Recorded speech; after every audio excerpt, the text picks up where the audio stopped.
Good morning, it's Bruce Phares here with Windermere Real Estate. It is the 2nd of May, Saturday morning. We're going to go ahead and take a look back in time at real estate this last week, this last month, and last year. Do some comparisons and take a look at how COVID has been affecting the volume and pricing of what's going on in real estate. But first of all, let's take a look at this picture.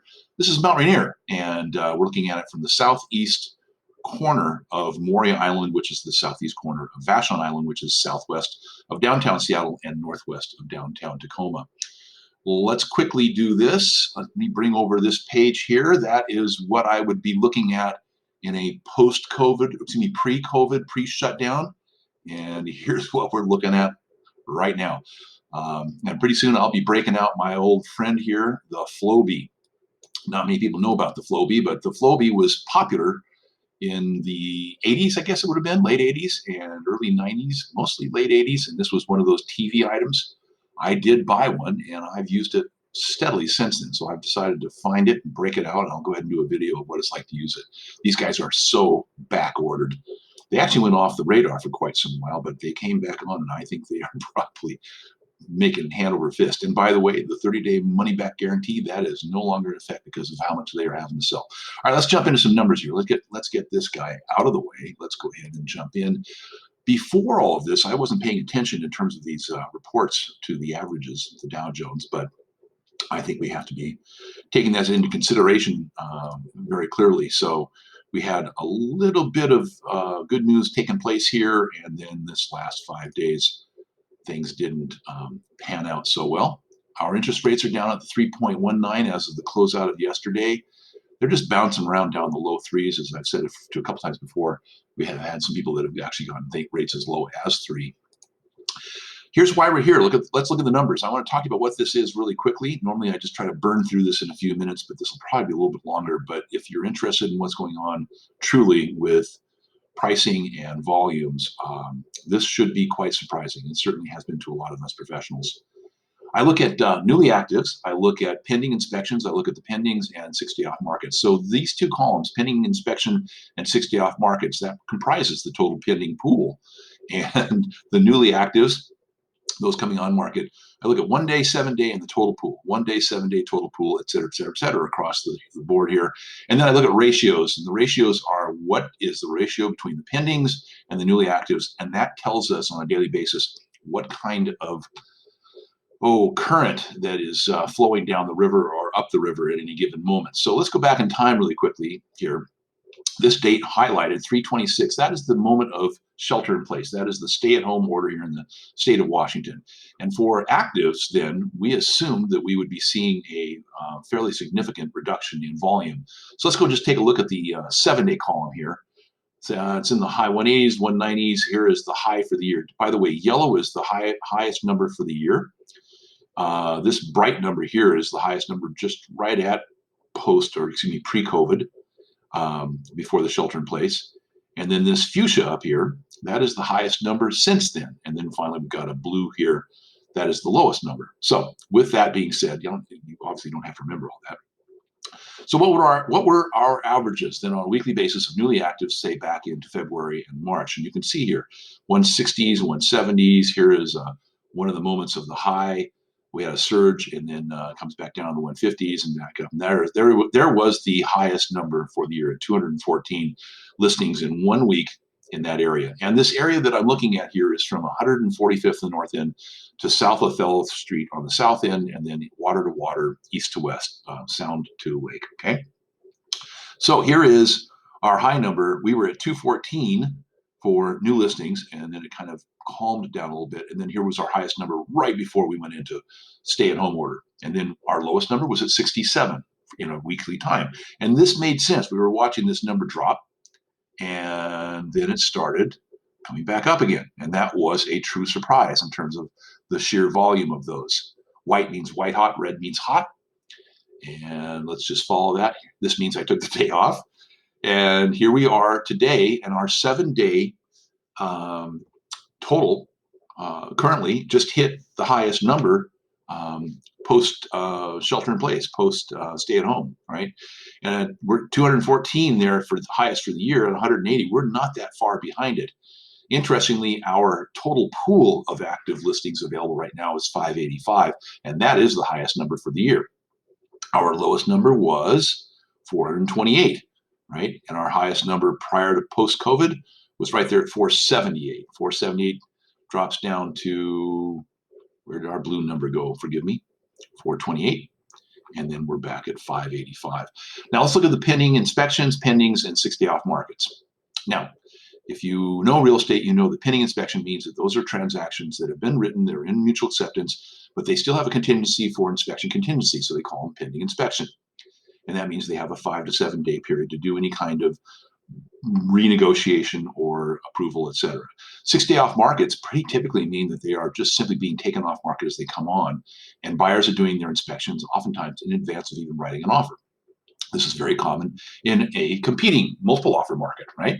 So if we have a ratio here of, let's go over here, to 6-day off markets in relationship to newly active, and that relationship is in the 40 percentile, that means that 40% of the properties, 129 that came on that week, 40% of those came off market in 6 days or less. And that's an extremely seller-friendly environment. So that means that buyers are competing heavily for those listings, and prices are being pushed up as a result of that. So back over here to pending inspection. Interestingly, we have the highest numbers for our 7-day pending inspections at 58, and that's the highest number for the year. So let's go back down here, take a look. Here's what we were looking at prior to stay at home. They're in the high 20s, basically, low 30s, bopping back and forth. Here we crest over 40 for a minute. Where's our highest number? 42. That was the highest number for the whole year. At that point, we're at 58 for the week. That is stunning. As I might have mentioned earlier, a lot of foot and mouth disease for me this week, actually this whole month, because I was one of those that really expected the market to completely come to a screeching halt as a result of this. And we're seeing just the opposite taking place here in terms of the numbers of inspections. So let's go over to 6 days off markets then. Remember, these are the ones that are probably competing or multiple offer in some fashion. Our lowest number was 24 post shelter in place. Our highest number was a staggering 96, and that was in the couple of days right there prior to that. So we had a big surge of people just buying as fast as they could at that moment. You can see this number coming up from 80s, 70s, 80s, and then boom, hits the 96. So where are we now? We're at 55 on that. So we're half of what that number was. But this is still a very high number in relationship to this here 78. And that puts us at 31 percentile, right? 202 total 6-day off markets in the hopper currently. And you can see the ebb and flow that pretty much takes place here. 13 was the highest number since post-COVID. And again, our highest number prior was 14. 20 was the highest for the whole year. This was this bright fuchsia here is all those numbers I looked at, which would be like, okay, what was the highest number that was really tied to the fact that we were just about to shut down? We were given, I think, 2 or 3 days notice on this, and that really affected this set of numbers right here. Okay, let's move on, because I am going to go take a look at last year. I'm going to take a look at last year. That's what I'm doing. So 6-day off markets, we just did that. I'm not going to worry about my totals, pending inspections. Interestingly, the pending and pending inspection total in relationship to actives is in the 80s to 90s range right here, right? So that's a real high number. And then I think I already addressed this, 31% 6-day off markets in relationship to newly actives on a weekly basis. And similarly, the 6-day off markets in relationship to the pending. So the question is, of the total volume of properties that are currently pending inspection or just totally pending, how many of them went off market in 6 days or less? It was just over 40%. Those are super high numbers. Northwest Multiple Market Watch, they do a similar set of statistics, and I check in with them and take a look at their numbers as well. Here's our fuchsia again. So the highest numbers of relationship of newly pending to newly actives was crested at 176%, 144 new pendings versus 82.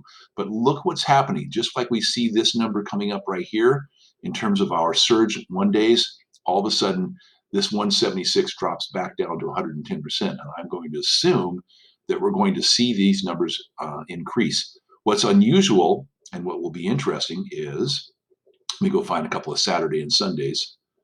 Here is a Saturday, Sunday here, 5 days and 5 listings and 0 listings. That was the lowest number since post-COVID.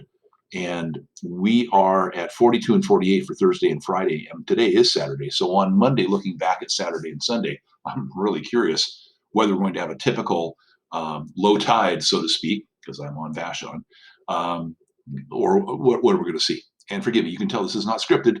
Let's move on. Interest rates, we talked about 3.9. So let's go ahead and take a look at last year. Click on this. It brings up this. And I'm going to bring this down to here and blow it up. There we go. Take that down to there. See if I can get this to come up a little bit. Thank you. You can tell, as I say, not scripted. All right. So last year at this time, here is, there's the Friday, which is the 3rd. We're Friday the 1st, but I want to compare a truly week-to-week situation. So Friday through, say, Saturday of that week. The 7 days was at 176, 179, 180. And here we are, 180, right? Now we're climbing up like crazy to get to that number, but that just blows me away. Our total, however, is not similar to the pool that was available in terms of available listings. And this lower number compared to that, and then looking at this, is probably why we're seeing some of this over here, these high numbers. So let's take a look at those. Pending inspections, 58 surging. So 30s, 40, 50, and into up to the 58 range. And here we are, and we're in the 30, 40, 50, 40 range. Not that different. Our pool, so to speak, of pending inspections, 75 versus 81. Let's do the pending pool. 525 down here last year, 403 here this year, 70 versus 110. And our dailies, 412, 11, 10, 4, 5. And look at our dailies here, 4, 1, 9. And then we had a surge, 22, 33, 11, 9. Not that different, except for that surge. 6-day off markets. Those are the properties that are going into pending status within 6 days. And last year we had 228 surge, 212 low. There's our range right there. And here we are, 200, 201, 209, 214, 209, and 202. So you can see, I mean, what are we, 20, basically 20, 15, 20 different in this, between the two of them. And at a volume of 200, 15 doesn't make that much difference. And then the same thing here for our 7-day. 51, 49, 53, 52, 55, and here's 46, 53, 21. We dropped 60 and 54. They're almost identical. That is just absolutely stunning. I know I keep saying that, forgive me. Let's look at our ratios really quickly. That really also is important here. I want to do this. I want to look at where some of our high numbers are. We had some interesting surges of newly actives, 6-day off markets in relationship to newly actives here at 48%. I've lost that chart now, forgive me. I'll pull that back up here. There it is. Boom. And there we go. We've got 27, 24, 30, 30s, bit of a surge, and then back down again. So let's call it in the 30s. Let's call it mid-30s just for fun. And that same PPI weekly would be this one here. And we're in the 40s over here this year, right? Our 6-day in relationship to newly actives, 18s, 19, surge, 30, 12, 34, 31. And we are at 39, 44, 48, 37, 39, 42, right? So that's a higher level of that. Now, yes, the total volume in a way is a little bit down, 525 last year and 416 here. So this obviously represents a lower number, but what it does do, and this is, you know, if you've stuck in here this long, this is why you would stick in this long. One of the things I always talk about with our clients is understanding the current culture of the marketplace. And the culture is, I'm going to improvise here, but the culture is basically determined or influenced or driven by basically what the buyers and the buyers agents are experiencing as they're going around trying to buy houses. So if you've got a large number of buyers that are in a marketplace that are looking at houses and being given feedback by their agents that those houses are going off market in 2, 3, or 4 days, and those buyers obviously for this number of houses, where are we here? Are let's put it this way: 53, 49, 51, 52. Let's say that on average, wow, 60, 58, 66. Okay, let's say 55. Over the last week, there have been 55 properties that sold, and they sold in 6 days or less. And that means that a majority of those actually had more than one buyer, probably, possibly a handful on each one of them, right? And you've got that many buyers that are then left behind in the wake of these boats that are still looking at the marketplace, and they are influencing the culture of the marketplace and basically letting it know we're in a multiple offer market, we're in a competing market. So that culture is it's ethereal. It is not. It's alchemy. It is certainly not science, but it is clearly driven by the types of numbers that these guys are what's the word, experiencing.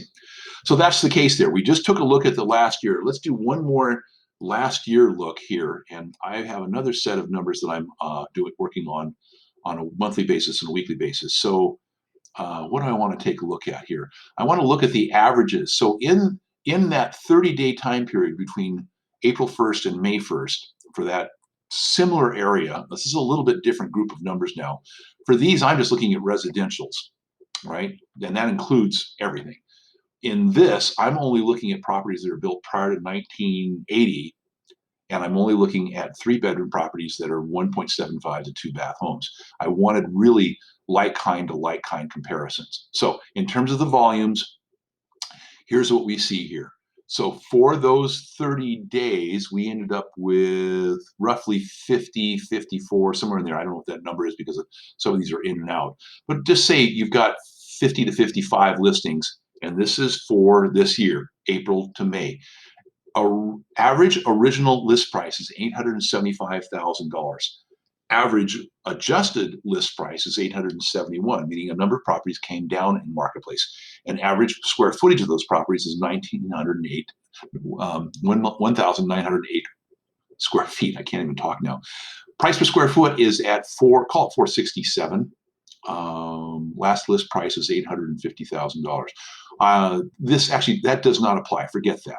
As the judge would say, disregard that. And that's because we just don't have enough solds to actually have any real data there. So it's really 875, 871, and 1918 plus 466. Those are the numbers now. Let's do the same thing and look at those same columns last year at the same time and see how they compare.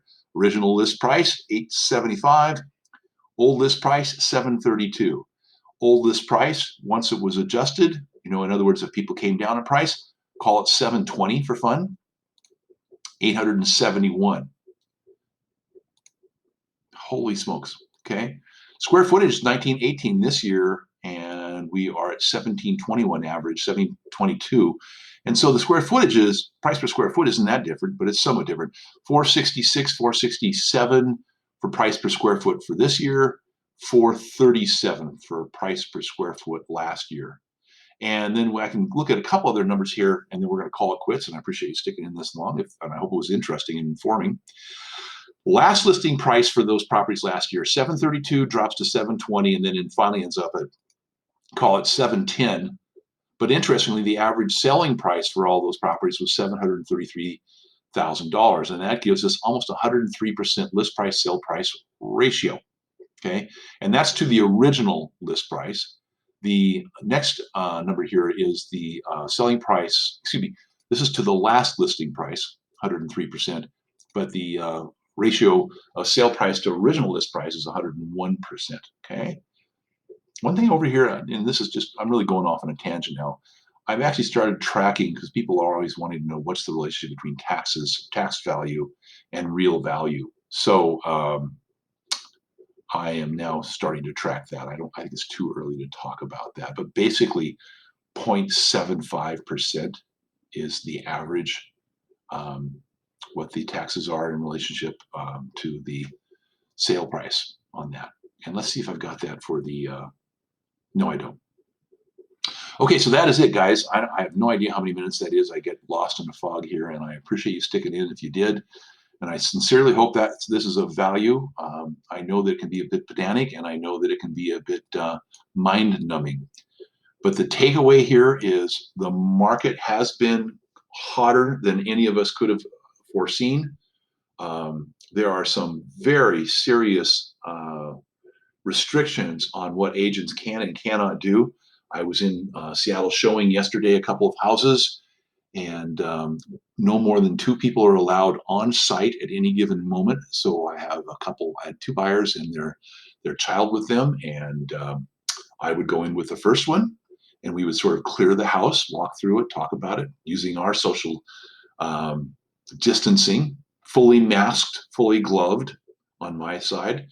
And then we would walk out, and then we would let the wife and the child walk through, or vice versa, the husband and the child, depending on which house we were looking at.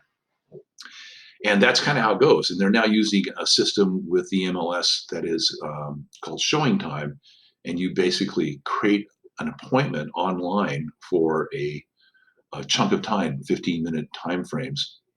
And what's really interesting is the listing agents then don't really have any control anymore about who's going into the house. It's just basically whatever buyer's agent goes ahead and locks in that time.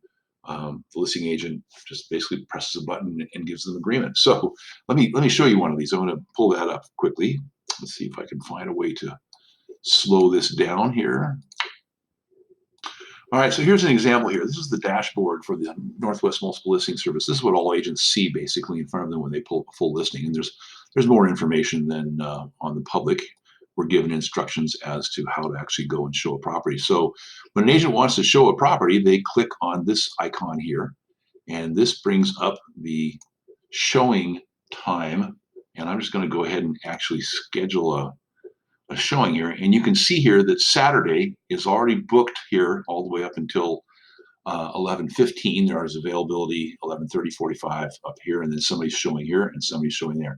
So that's pretty much how it books out. That's the system at this point, completely new.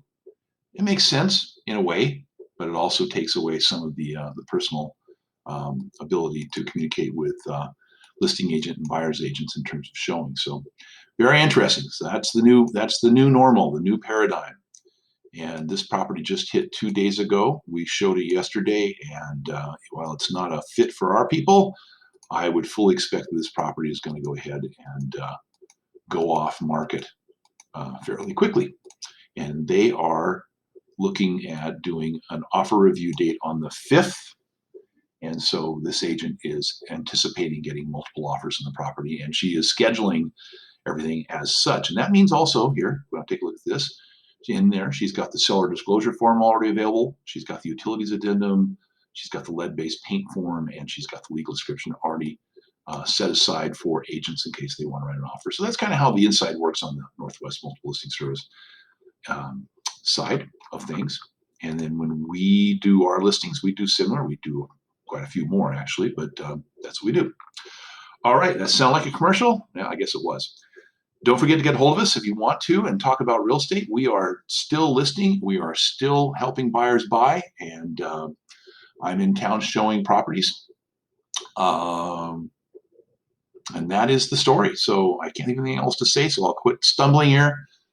Stay safe, stay well, stay safe, stay healthy, stay inside. And if you have to go outside, for God's sake, bundle up like crazy. Okay, be well. See you. Bye.